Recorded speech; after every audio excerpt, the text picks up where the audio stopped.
Hola, buenas noches, bienvenidos, es un gusto saludarlos. Aquí comienza Zona Franca, noche para hablar de política. A propósito de las decisiones que se han conocido a pocos meses de las elecciones territoriales de este año y ya con buena parte de las calles colombianas repletas de publicidad política, un nuevo condimento le salen a estos comicios electorales. En las dos últimas campañas a la presidencia de la República podría haber financiación irregular, financiación por debajo de la mesa. Una por el lado del uribismo con Óscar Iván Zuluaga en el 2018 y por el otro lado del petrismo en el 2022, la campaña que puso al presidente Gustavo Petro como jefe de Estado de izquierda de los colombianos. Por supuesto, en ambos casos hay que hacer diferencias, son distintos, las investigaciones va una más avanzada que la otra en un caso en el que el otro, pero que sí se puede concluir es que puede haber un espejo de una hacia la otra, podría haber allí un vaso comunicante. En la campaña del 2018 ya la Fiscalía anunció que imputará cargos a Zuluaga y a su hijo, que era gerente de la campaña, por aparentemente recibir dineros de la multinacional Odebrecht, una multinacional que ha causado serios estragos, líos a diferentes mandatarios en Latinoamérica y en Perú, inclusive le costó la cabeza al presidente. Lo de Gustavo Petro va mucho menos avanzado, pero sí hay indicios contundentes de que esos dineros irregulares también habrían tocado el gobierno del cambio. A propósito de eso, La Silla Vacía, por ejemplo, reportó en un muy nutrido artículo que las cuentas de la campaña del presidente Petro no se reportaron multimillonarios pagos que se le hicieron a 3 afamados publicistas. ¿Cuál es el precio real de una campaña política en Colombia? ¿En qué situación quedan los sectores políticos? ¿Y por qué los reportes presentados por los candidatos parecen los balances de Beatriz Pinzón Solano? Ese es el tema de conversación esta noche en Zona Franca. Bienvenidos.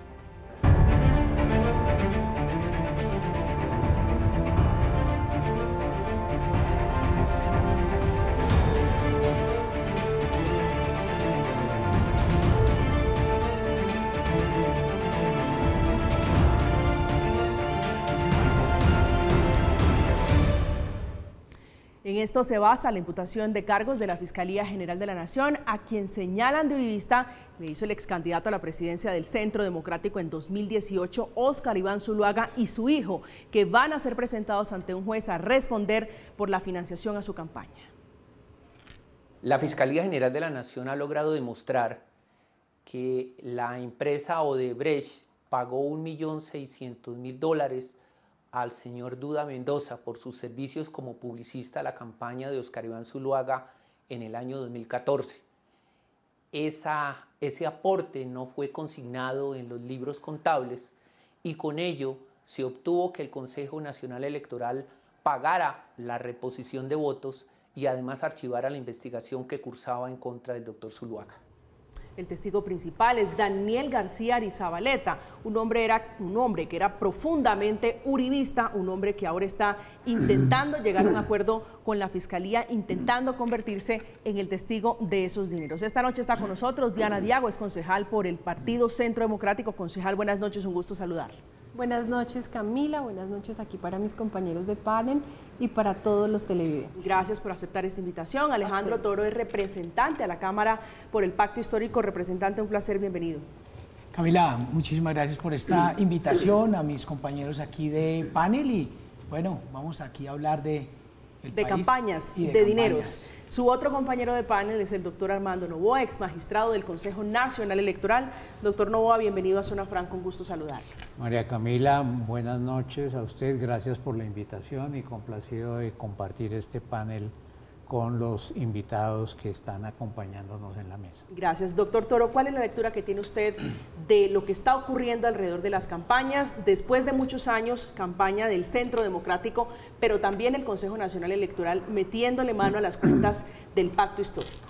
Bueno, aquí lo que vemos es que se han tenido unas campañas históricamente llenas de corrupción, llenas de dineros ilegales, porque por un lado está el tema de la campaña del Centro Democrático de Óscar Iván Zuluaga, que la tiene muy difícil porque es muy complejo cuando es desde adentro que comienza a salir la información e inclusive se habla de 2 audios en el apartamento de Óscar Iván Zuluaga que se convierten en la prueba reina. Entonces veo muy complejo, tanto que inclusive termina su hijo David Zuluaga inmerso en esto, pero lo que se deja entrever es que en Colombia hemos tenido campañas llenas de dineros dudosos, que ha sido una estrategia, que esto no se está improvisando. Y yo creo que se debe llegar al final en este caso, incluyendo lo que acaba de suceder con Armando Benedetti, cuando él mismo habla de 15.000 millones y hoy pues sale Ricardo Roa, gerente de campaña, una persona impoluta, quien conozco, que ha tenido una trayectoria histórica en varias multinacionales y empresas, a decir aquí no entró ningún recurso e investíguenos. ¿Qué es la diferencia? Que estamos diciendo, abran los libros, comiencen a investigar y que el señor Armando Benedetti pues responda por eso mismo que él habló de 15.000 millones, que no aparecen en ningún momento en los libros, pero es muy importante aquí que quede claro que esto es algo histórico. En Colombia se han comprado las campañas y se han comprado cómo ganar esas campañas. Concejal Diana. Bueno, yo considero que aquí hay que hacer un análisis más allá de lo que está pasando con las campañas. Es la ley electoral, ¿está funcionando? ¿Quién está financiando las campañas en Colombia? A mí me parece muy preocupante que el narcotráfico siga permeando la política. Eso es gravísimo, porque entonces, ¿a quién le están trabajando? ¿A favor de quién? Esa es una reflexión que hay que hacer importante.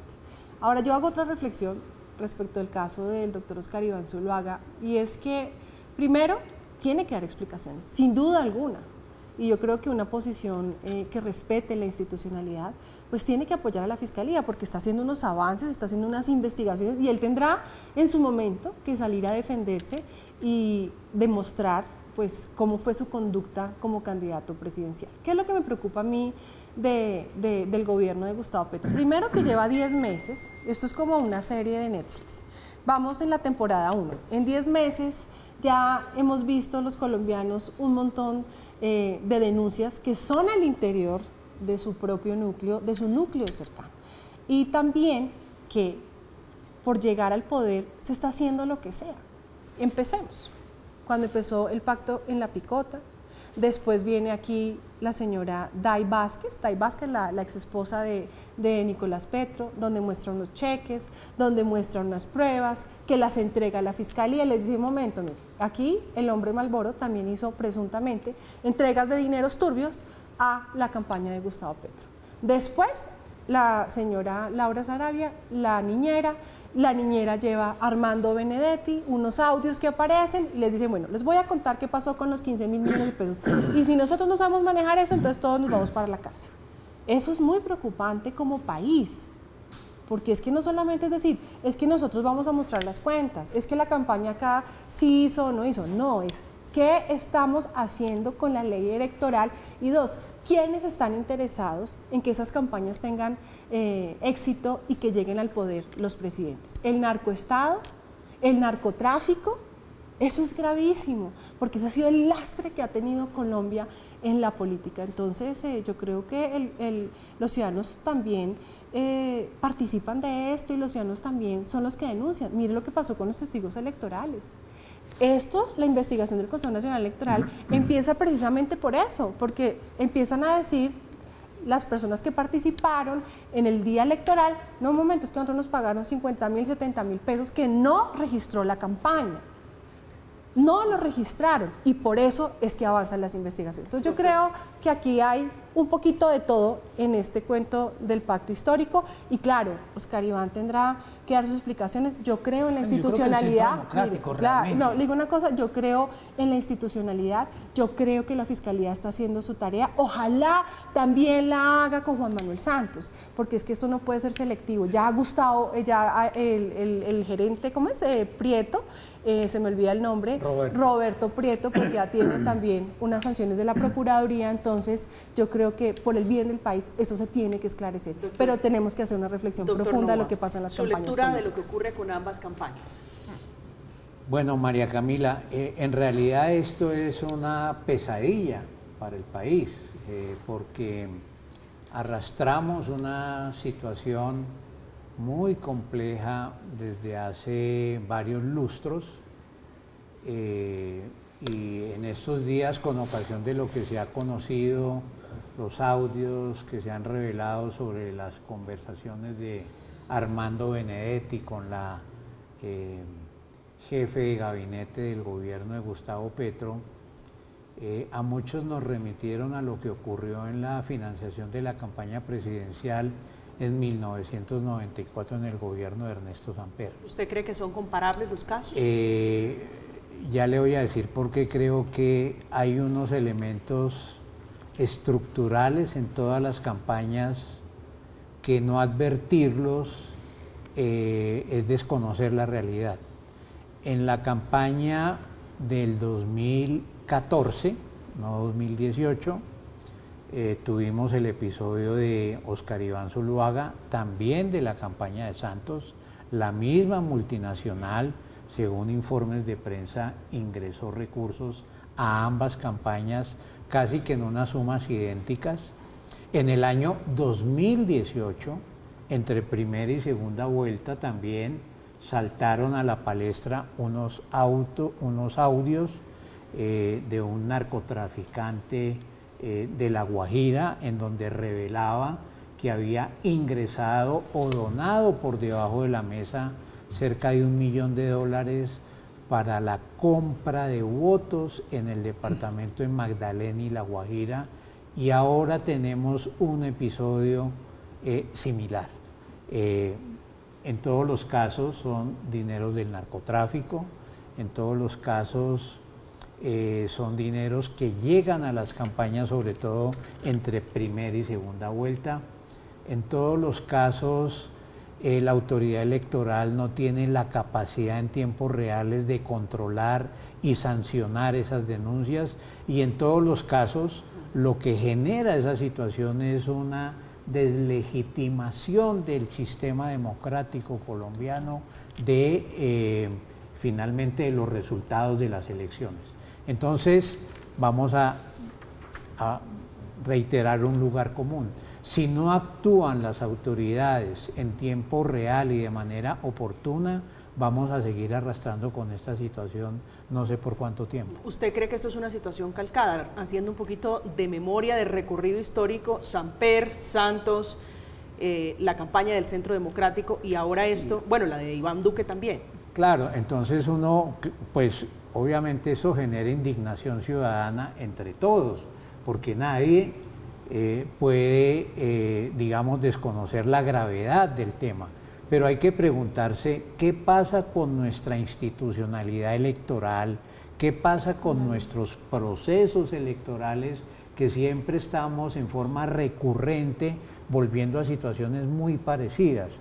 Entonces yo llamo la atención sobre eso, porque fíjese usted, María Camila, que esto de la campaña de Oscar Iván Zuluaga llega por unas investigaciones 6 años después de la Fiscalía, no de las autoridades electorales.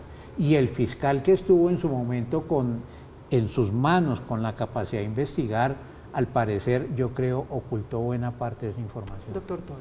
Bueno, yo respecto a lo que dice pues, la honorable concejal, 2 cosas. Estoy de acuerdo y con el doctor en que sí hay que reinventar, rehacer el sistema como está diseñado. Pasa lo que acaba de decir el doctor, 6 años después, cuando ya fue inclusive presidente, y el sistema comienza porque los congresistas no deberíamos elegir el Consejo Nacional Electoral.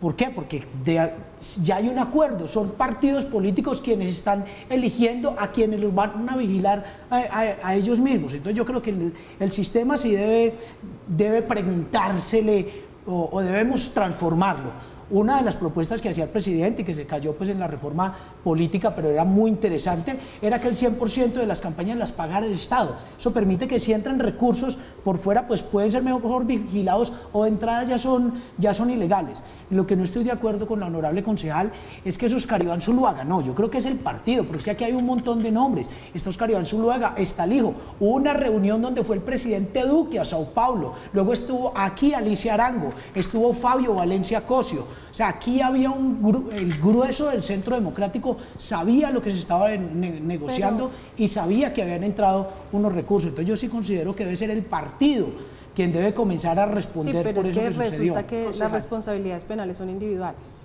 Entonces los partidos no responden porque ante la ley colombiana eso no existe. es la responsabilidad individual. Pero además yo también quiero hacer el siguiente comentario. Que a usted, pues la Fiscalía tenga unos avances, eso no quiere decir que no va a tener un juicio y que va a tener un debido proceso y que tenga la oportunidad pues de explicar los hechos. Eso es clarísimo ante la ley colombiana. Ahora, ¿qué es lo que pasa? Que es que las investigaciones no son en tiempo real. Y lo que a mí me ha ayudado, digamos, como concejal de Bogotá para denunciar la corrupción del gobierno de Claudia López, es que son las personas las que cuentan, las que nos dicen, mire tal contrato, porque es que la capacidad de las instituciones a veces se queda corta. Y eso es lo que nosotros tenemos que repensar, porque es que en la medida que tengamos instituciones sólidas, pues vamos a tener confianza ciudadana. Y eso es lo que no está pasando en la política, tristemente. Y no solamente es, digamos, dineros del narcotráfico. Pero no es también, digamos, también instituciones sólidas, pero también un poquito de dignidad de las personas que aspiran, digo, a la magistratura de presidente de la República, esconder y maquillar en los estados. Claro que eso no está cuentas. bien. Y eso es a lo que yo iba, Camila. Es la ética del político. ¿Dónde queda eso? Y eso se ve en todas partes, desde el nivel de presidencia hasta en los concejales y en los ediles. Mire usted, Diana, cuando regalan lechona y tamal, ¿de dónde viene esa plata? Cuando son reuniones millonarias. Eso también es financiación de campaña. Doctor Novoa, los políticos...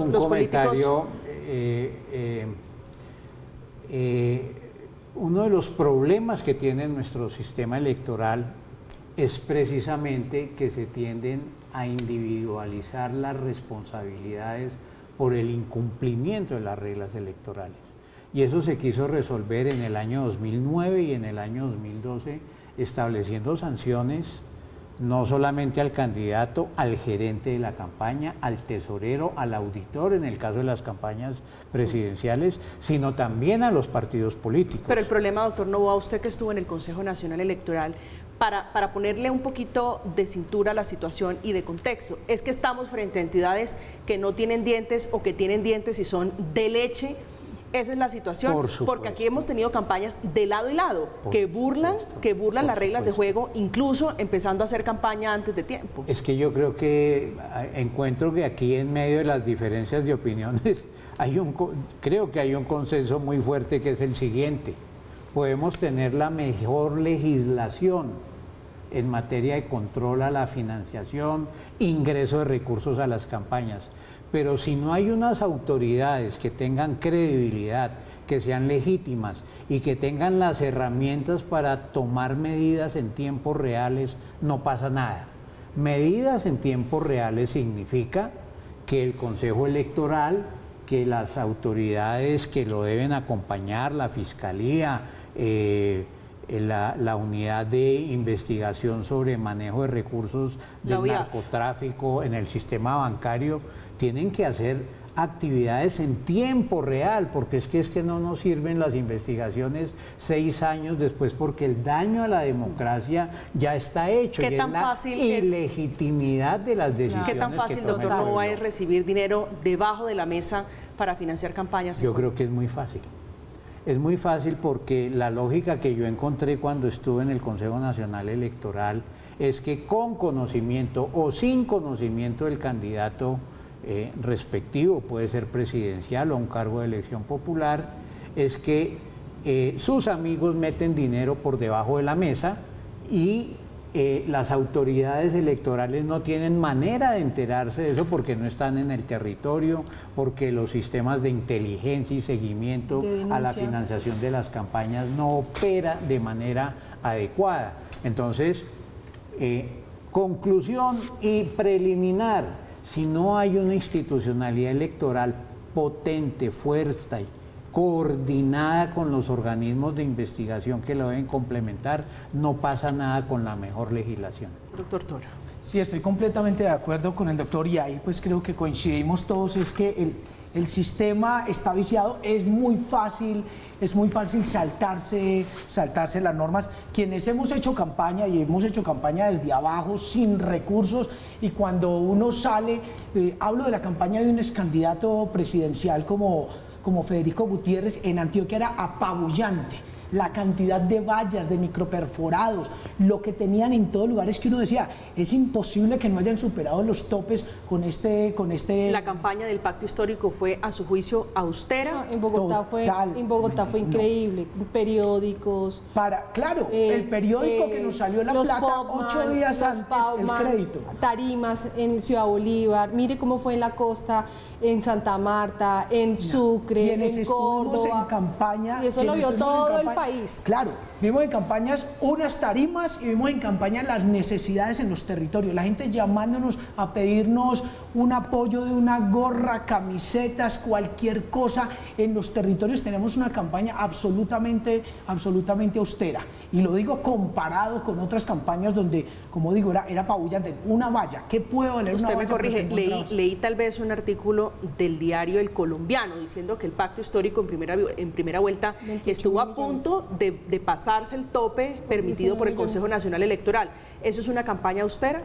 Claro, es una campaña austera cuando comienzan a entrar recursos por otro lado que superan o que efectivamente se ve que supera el tope, porque cuando divides, porque hacíamos la cuenta, cuando divides el tope de la campaña por los departamentos que hay en Colombia y te da 1.000 millones de pesos y llegas a un departamento como Antioquia con 125 municipios, te da menos de 60 millones de pesos para una campaña. Pero yo creo que el pacto histórico se contradice. Realmente es muy poco. Y yo primero, cuando se pasa por 19 millones, no alcanzaron los 28.000 millones de pesos permitidos. Segundo, Gustavo Bolívar decía que los ciudadanos apoyaban con tarimas, con sonido, para poder llevar el mensaje del pacto histórico a toda Colombia. Eso no lo registraron, pero eso costó, y le aseguro que costó más de 19 millones de pesos. Entonces, aquí es muy difícil llevar la cuenta, hacer control, y pues como lo dice acá el doctor, pues que fue magistrado, que sabe cómo funcionan las cuentas, porque es que las cuentas funcionan es así. No, la idea no es tener los grandes contadores que sepan cómo maquillar los informes, como decías tú, de Beatriz Pinzón. No, sino la verdad es ser honestos delante de los ciudadanos que se quieren gobernar. Eso es importante. Diana, hay coincidencias increíblemente, hablando de la derecha, hablando de la izquierda, se parecen para entrar uno a juzgar qué es lo que está ocurriendo con ambos casos. Unos cuestionados por testigos electorales y los otros porque maquillaron también un estratega, Duda Mendoza. ¿Usted no ve esas coincidencias en ambas campañas? Claro que veo las coincidencias, pero a lo que yo voy es que nosotros tenemos que pensar que se puede hacer la política distinta y que las instituciones tienen que tener herramientas, porque si no vamos a pasar en lo mismo toda la vida y esto no va a tener ningún cambio. Mire, y eso es gravísimo. Los narcoestados no le sirven a nadie. Tal vez para ilustrar a nuestra audiencia, recordar lo siguiente. Las campañas electorales a presidencia de la República tienen unas reglas especiales que están señaladas en la Ley 996 del 2005. Una característica central de esas reglas es que los candidatos tienen acceso a reclamar anticipos sobre los topes que fije el Consejo Nacional Electoral, casi que en una cuantía del 90% de la campaña. Es decir, que un candidato inscrito que muestre credibilidad en su campaña puede obtener que un banco le otorgue un préstamo contra la pignoración de recursos de los gastos de campaña. De tal manera que en principio uno podría decir que los candidatos presidenciales no deberían tener necesidad de acudir a fuentes privadas porque la mayoría de los recursos se entregan por anticipado a través del sistema bancario y el sistema bancario les cobra por la derecha contra la reposición de votos. ¿Dónde está el problema? Primero, que nuestra legislación electoral no establece unos tiempos claros de campaña. Entonces tenemos candidaturas de 1 año, de 2 años, y eso no lo aguanta ningún bolsillo, porque al momento de declarar usted los recursos, tiene que buscar la manera de ajustarlos a los topes. La Universidad de los Andes, creo, y Cifras y Conceptos hizo hace algunos años una encuesta entre los elegidos al Senado y les preguntó lo siguiente: ¿ustedes respetaron los topes de las campañas? Y el 70% dijo que no. La segunda pregunta fue: Y entonces, ¿cómo hicieron ustedes para rendir sus cuentas ante las autoridades electorales? Y con reserva de identidad, la mayoría de ellos confesó que tenían que maquillar los informes de ingresos y gastos que se presenta a la autoridad electoral.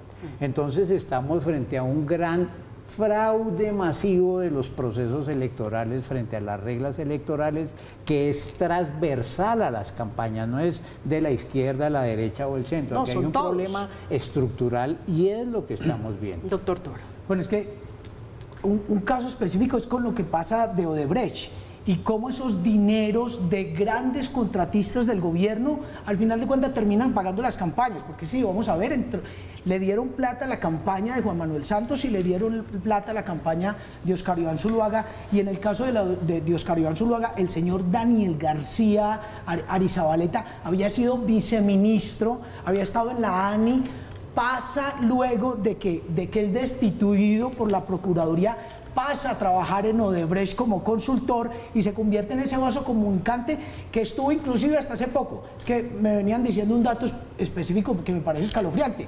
Era precandidato del Centro Democrático al Senado de la República en las anteriores elecciones en las que yo fui electo. O sea, estuvo en todo el proceso. Pero el partido le pidió el favor que se retirara por las investigaciones. Claro, pero bueno, investigó desde 2014. Un mes para que fueran las elecciones. Pero es que usted tampoco puede, porque es que si le abre una investigación, usted ya puede decir que es una persona que es culpable, y no pilas, porque es que acá la Constitución nos tiene, hay unos principios. No estoy hablando del sistema. Y está el derecho al debido proceso, ¿no? Porque es que usted me dice, no, que es que Daniel estaba en la lista para ser electo como senador de la República, pero en el momento en que ya las investigaciones empiezan a coger otro rumbo, el partido le pide, por el bien de él y por el bien del partido y por el bien de la democracia, que se retire. Y para eso, perdóneme, hay que tener gallardía como partido, porque puede ser de las entrañas, puede ser de los afectos, pero eso creo que es una muestra, a mi modo de ver, interesante del Centro Democrático. Pero yo le voy a decir una cosa, yo le quiero decir, mire lo que está pasando con las reformas. Mire lo que dijo el señor del Fondo Nacional del Ahorro. ¿Sí lo escucharon?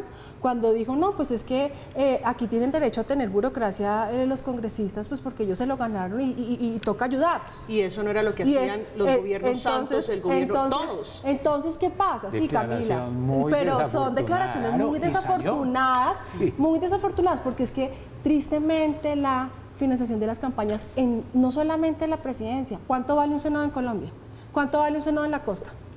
¿Cuánto vale? Miles de millones de pesos. Vale el doble de los topes que fija la autoridad electoral. Entonces hay que pasar a la realidad y mirar cómo organizamos esto, porque es que esto no puede ser simplemente una queja, ay, sí, esto pasó aquí, pasó allá, no. ¿Cómo organizamos y cómo logramos que realmente se vea más independencia, pero sobre todo que se vea más transparencia? Eso es muy importante. En tiempos en que hay mucha más vigilancia, actividad, por supuesto, en redes sociales, mayor escrutinio incluso a las campañas, ¿qué se puede esperar? Porque la historia nos dice que hemos tenido unas instituciones débiles, unas instituciones incapaces de investigar. Fíjese esto, 9 años después, la Fiscalía, con el cambio de legislación, ¿es posible que haya alguna expectativa de mejora frente a los dientes para sancionar a los...? Fíjate, María Camila, que aquí en el tema electoral ocurre algo similar a lo que ocurre con la dinámica de las tecnologías de la información y la inteligencia artificial.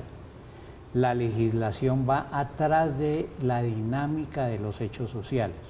Entonces la actividad electoral es muy fluida, muy elástica, como dice algún filósofo, es muy líquida.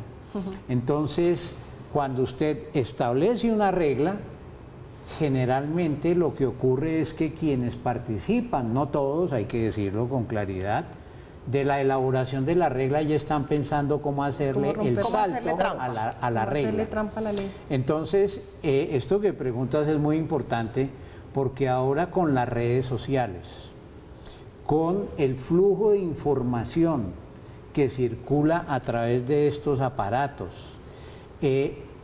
la financiación de esas campañas se hace en el exterior. Se contratan mensajes de texto, comunicados que fluyen masivamente fuera del país. ¿Dónde está la sede de una de las principales redes sociales por donde circulan los mensajes de campaña en Argentina. ¿En dónde están las otras? En Costa Rica. Entonces, al momento en que la autoridad electoral quiere poner en orden a las campañas, hablan del principio de la extraterritorialidad. Usted habla de la ley. Orden de las campañas, y la pregunta recurrente, muy seguramente la han visto, es ¿por qué el señor Roberto Prieto y no el señor Juan Manuel Santos, el expresidente Santos? ¿Por qué para el caso del presidente Gustavo Petro el señor Ricardo Roa y no el presidente Gustavo Petro? ¿Ahí hay algún tipo de vacío? La ley establece, y yo creo que eso es razonable, que exista un gerente de campaña, pero hay una responsabilidad solidaria entre el candidato, el gerente, el contador y el auditor. Además, el Consejo Nacional Electoral debe contratar unas auditorías externas que rinden unos conceptos previamente al desembolso de los recursos de la reposición de votos. En esta campaña, por ejemplo, hubo un informe de auditoría que permitió ya el desembolso de esos 20 y pico de mil millones de pesos a las campañas, lo que significa que esos controles dieron su visto bueno a la manera en que se rindieron los informes. Entonces, esas auditorías tienen que ser convocadas para ver cómo hicieron su trabajo, si lo hicieron en tiempo real, y si no lo hicieron, el Consejo Electoral y la Registraduría no pueden seguir contratando una entidad que está siendo contratada desde hace 2 años y a la que le meten todo tipo de goles. Representante. También tienen que tener responsabilidad penal. Bueno, aquí, inclusive, abriendo la reflexión o continuando con la reflexión del doctor, esto es transnacional. Inclusive, bueno, este caso específico, pero ha ocurrido en Estados Unidos cuando se denunció que el gobierno ruso intervino las elecciones cuando ganó Odebrecht, en toda Latinoamérica. Donald Trump, y Odebrecht que Pedro Pablo Kuczynski cae por este caso, el expresidente de Perú. Pero aquí es muy importante también a nivel internacional. Hablo que en este caso específico se le pagó a este señor Duda Mendoza, se hace el negocio en Sao Paulo y se le paga en Panamá. ¿Quién hace esa supervisión? O sea, por delación es que nos enteramos que eso sucede, pero no hubo un sistema que lo encontrara. La UIAF, es donde está ahora el doctor Luis Eduardo Ginás, no lo detectó. ¿Quién detecta esos recursos también que se mueven a nivel internacional y estas empresas que prestan esos servicios? Y aquí viene la reflexión, está el sistema nacional, pero también cómo los organismos internacionales comienzan a unirse para encontrar esa manera como se pagan. Fíjense que estamos hablando en el caso de Oscar Iván Zuluaga, que esto ya lo daban por chuleado, esto ya lo daban por cerrado casi 8 o 9 años después que la Fiscalía, porque esto fue en el 2014. Oscar Iván tendrá que dar sus explicaciones y por supuesto su hijo, pero no es gobierno, doctor Toro. ¿Qué tan incómodo va a ser esto para el presidente Gustavo Petro, que no está llamado, es decir, ni a imputación ni nadie de su campaña, pero sí hay un manto o un cuestionamiento sobre la financiación de su campaña? Pues es que él ya lo dijo, que se investigue quien se tenga que investigar, que si tienen que llamar al doctor Benedetti, que si tienen que llamar a la doctora Laura Sarabia, que vaya, ya citaron, creo, no sé, a Ricardo Roa, que es el actual presidente de Ecopetrol, y él dijo, yo estoy dispuesto a ir, a mostrar, a volver a abrir los libros, porque bien lo dijo el doctor, de alguna manera ya se habían aceptado las cuentas, pero si se vuelve a abrir, que se vuelva a abrir, que es lo bueno. Inclusive me ha gustado mucho de las llamadas y de los audios que salieron, porque queda un presidente que no lo chantajeaban, y que pedían, y que el cargo, y que el ministro del Interior, y nunca se le contestó nada, porque en ese caso quedó claro que el presidente, y yo que estuve con él en tantas reuniones en campaña, es una persona que no se puede chantajear. El doctor Roa, en una entrevista reciente con Blue Radio, representante, no cerraba del todo la puerta, decía que quería pensar que no había entrado ese dinero de Benedetti. ¿Usted también está en la misma sintonía? ¿De pronto Benedetti por su cuenta metió esa platica en la campaña del pacto histórico?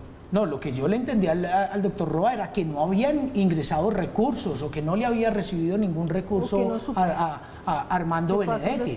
Las cuentas están, pero lo importante es la disposición a decir, pues revísenos, es que aquí estamos abiertos, que es lo importante. Otra cosa es esconder. La frase concreta del doctor Roa es: espero que no haya sido así, para hablar del dinero que se le estaba preguntando sobre Armando Benedetti. Pero también dijo, Yo no recibí ningún recurso de Benedetti. Espero que no hubiera sido así. Digamos, en contexto sería como la frase completa. Recordemos lo que pasó con Fernando Botero Sea en la campaña de Samper, 1994, que Fernando Botero, gerente de la campaña, en una rueda de prensa con el ministro en ese entonces, Horacio Serpa Uribe, hizo alguna referencia, hubo una pregunta muy fuerte y muy directa a un candidato y trastabillaron, pero lo que investigó la Fiscalía en ese entonces es que efectivamente hubo ingreso de recursos del narcotráfico, pero que buena parte de esos recursos se quedaron en el bolsillo de Fernando Botero. Fue condenado y se fue del país. ¿Qué me quiere decir? Que probablemente esto terminó en manos de otros. Pero mire lo que pasó con Nicolás Petro. Es posible, está clarísimo. Es posible que en todas las campañas, gente que está alrededor de las campañas reciba dinero de gente que dice que quiere acompañar la campaña, pero hay una regla en las campañas. El manejo de los recursos es centralizado en una cuenta única bancaria manejada por un gerente. Pero si a usted le dan dinero en efectivo, pregunta, ¿cómo se controla eso? Estamos en Zona Franca, estamos hablando de las campañas a propósito de la decisión del Consejo Nacional Electoral de escrutar, de indagar las cuentas de la campaña del Pacto Histórico y de la Fiscalía, de llamar imputación de cargos a Óscar Iván Zuluaga y a su hijo David, que serán imputados por la justicia por recibir dineros de Odebrecht, dineros que se vienen a saber después de más de 8 años, porque un hombre que era profundamente uribista, Daniel García Arizabaleta, terminó confesándole a la Fiscalía cómo fue que maquillaron y cómo fue que recibieron ese dinero. Pero también hay un golpe para la campaña Santos, no directamente vinculado a la campaña, pero sí al gobierno del presidente Santos, porque en ese paquete también está llamada a declarar a imputación realmente la exministra de Transporte, Cecilia Álvarez, por haber supuestamente beneficiado a la multinacional brasilera. Hacemos una pausa, ya regresamos, estamos en Zona Franca.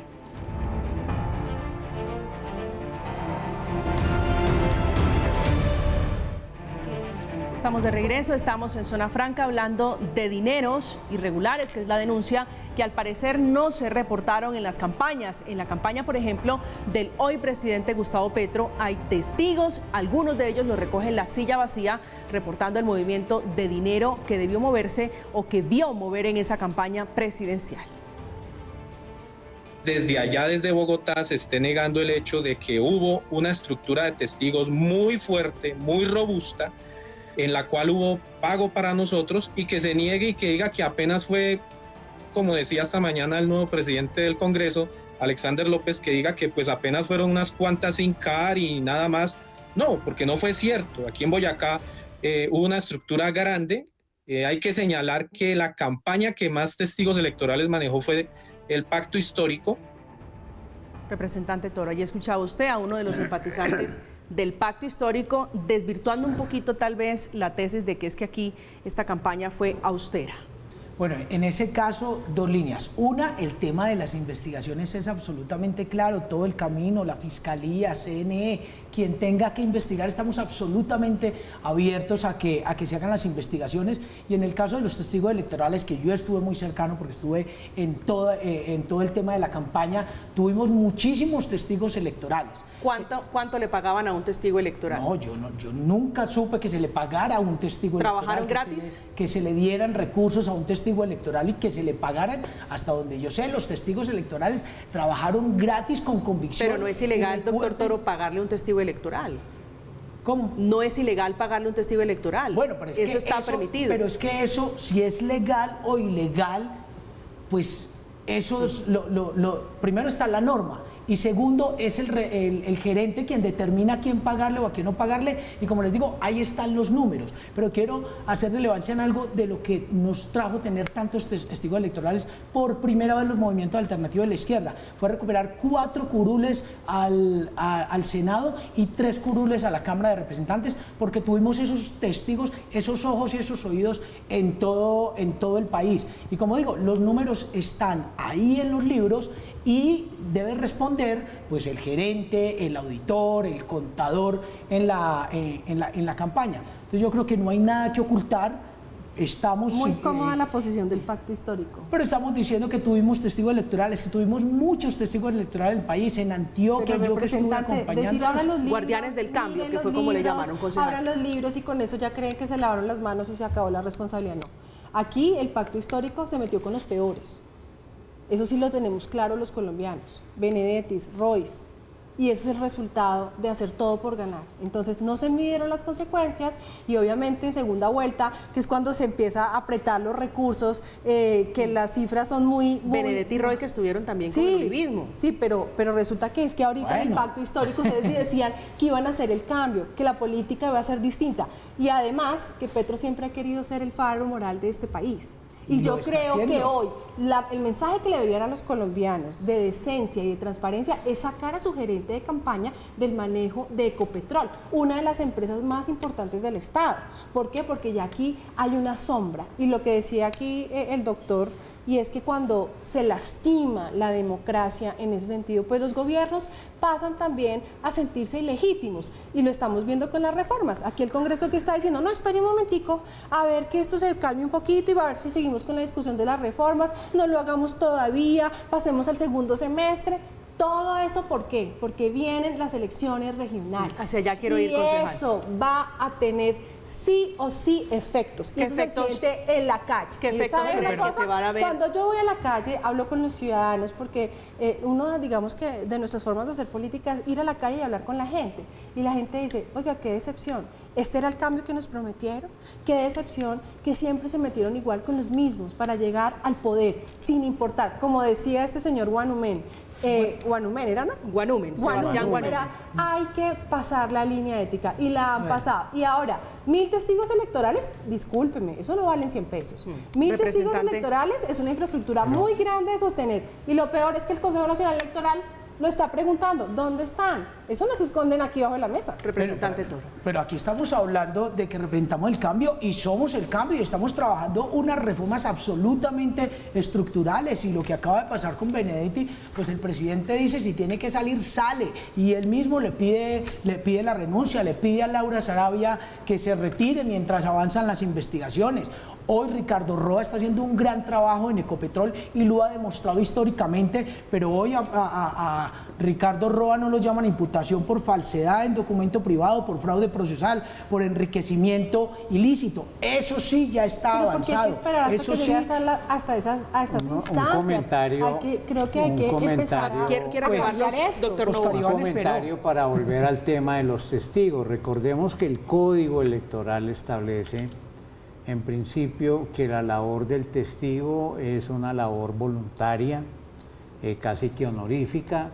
Los testigos los partidos son los que proponen a los testigos ante el Consejo Nacional Electoral, y generalmente los partidos, es una práctica usual, le reconocen a los testigos un refrigerio, el valor del transporte, y eso hay que a condición de que eso tiene que estar en los libros de contabilidad del partido.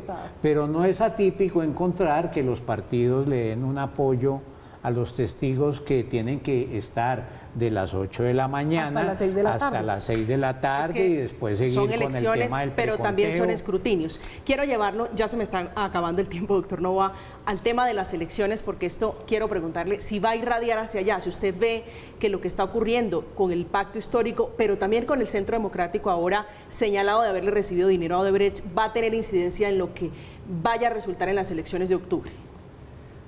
Pues mire, yo veo que para las elecciones de octubre hay unas situaciones sobre las que hay que llamar la atención. Primero, hay una proliferación de nuevas agrupaciones políticas que va a dificultar los controles de la autoridad electoral. En segundo, también es cierto que estas bandas irregulares, estos grupos armados ligados al narcotráfico en los territorios, van a tratar de incidir de una u otra manera en las campañas electorales.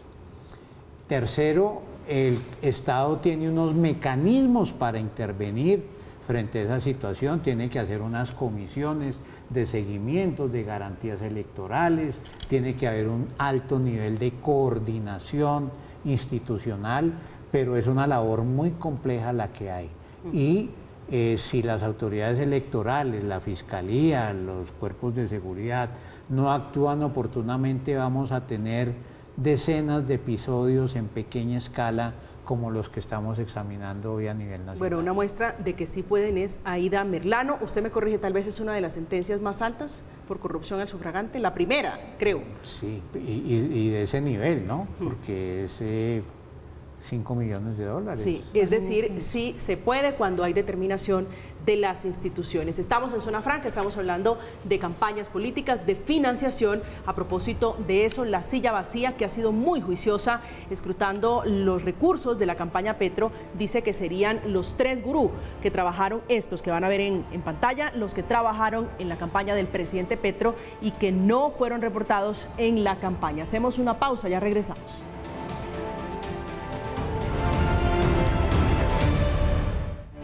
Estamos de regreso en Zona Franca, estamos leyendo sus comentarios a propósito de la situación de ambas campañas, derecha e izquierda ahora bajo escrutinio, tal vez la campaña del Centro Democrático más hundida, el partido Centro Democrático por cuenta de este llamado a imputación de cargos de la Fiscalía. Concejal Diana, su reflexión final sobre la discusión de hoy. Bueno, lo más importante es que la Fiscalía avance, que le cuente al país la verdad. Y bueno, creo que hay que hacer unos ajustes importantes en los temas electorales por el bien del país y por el bien de la democracia. Representante Toro.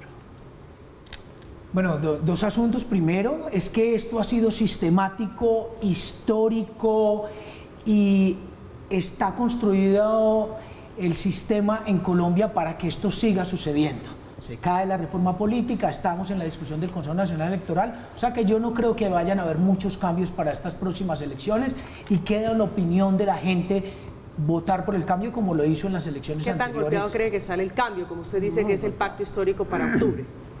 Yo creo que muy fortalecido, venimos digamos, de una racha ganadora y de transformaciones en el país importantes y tenemos unos 4 o 5 meses para que la gente vea también. ¿Aún con la caída en la favorabilidad del presidente Petro? Este cambio. 30%. Bueno, está el tema de las encuestas, porque si pones a mirar con qué favorabilidad salió de la alcaldía de Bogotá sin terminarla y luego termina siendo el presidente, entonces pues no genera pues tanta credibilidad, pero yo le creo a lo que va a suceder este 29 de octubre, una gran transformación y que continúen las investigaciones en todas las campañas, pero sí muy importante lo que se ha logrado hoy con el Centro Democrático y todos estos nombres que comienzan a salir. Doctor Novoa. Creo que después de las elecciones del 29 de octubre, el 1 de enero, el país tiene que pensar seriamente en la necesidad de una reforma política que empiece por la organización electoral y la financiación de las campañas. Esa es mi reflexión. De aquí a octubre va a ser poco lo que puedan hacer las autoridades diferente a lo que rutinariamente. Una reforma política que traiga, por ejemplo, ¿qué? El cambio en la organización electoral, en particular el Consejo Nacional Electoral. Su composición partidista es un ingrediente que bloquea la posibilidad de su independencia para investigar las campañas. Escuchaban ustedes al doctor Armando Novoa, fue magistrado del Consejo Nacional Electoral. Doctor Novoa, un gusto. Gracias por acompañarnos esta noche. A usted, Diana, por la invitación. Representante Toro, un placer. Muchísimas gracias, Camila, y a mis invitados. Gracias, concejal Diago. Muchas gracias a ti y bueno, aquí espero volvernos a ver para seguir seguramente nos vamos a seguir encontrando para hablar de lo suyo, para hablar de política. Llegamos al final de Zona Franca, los invitamos para que queden con la programación habitual. A continuación, Impacto Económico. Esta noche, un análisis de la mala hora de startups.